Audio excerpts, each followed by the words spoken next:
A 4-year-old boy was found hanging by his wrists from the roof of an outhouse. His back was covered in welts. His screams had gone unanswered for hours.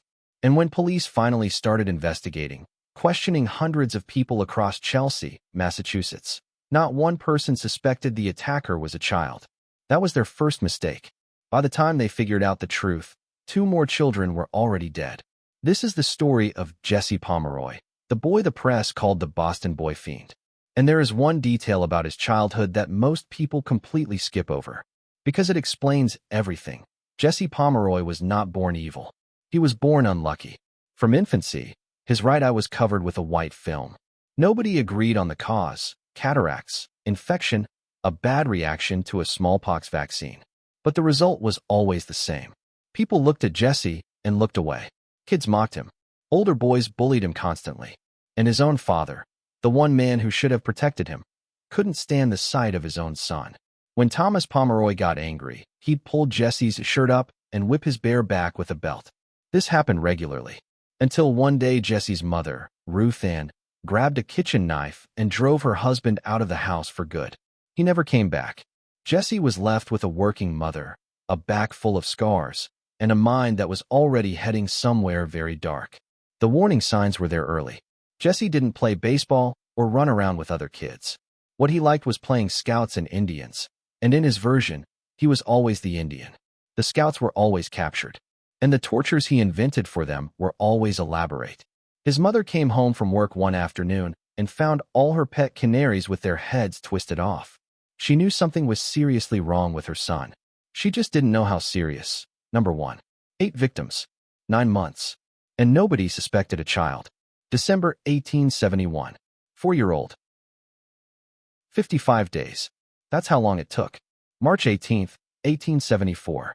10-year-old Katie Curran left her home to buy a notebook for school. She was last seen walking into Mrs. Pomeroy's dress shop. She never came back out. Police were told she probably ran away to a convent. Nobody looked hard enough. April 22, 1874. 4-year-old Horace Millen disappeared. Witnesses saw a small boy walking alongside an older boy toward the waterfront. That afternoon, in a clambake pit on Savon Hill Beach, Horace Millen's half-naked body was found. Stabbed 6 times in the chest. Head nearly severed. Partially castrated. He was 4 years old. Boston's chief of police heard the news, and his first thought was Jesse Pomeroy. He assumed Jesse was still locked up. When his men told him Jesse had been out on probation for months, he gave one order: find him right now. Police found footprints at the beach. Made plaster casts. They matched Jesse's shoes perfectly. He still wouldn't confess. So they did something calculated. They took him to the funeral parlor to look at Horace Millen's body. That's when Jesse broke. He admitted he killed him. He said something made him do it. He said he was sorry. And then he said something that silenced every officer in that room. Put me somewhere, so I can't do such things. A 14-year-old boy, begging to be locked away from himself.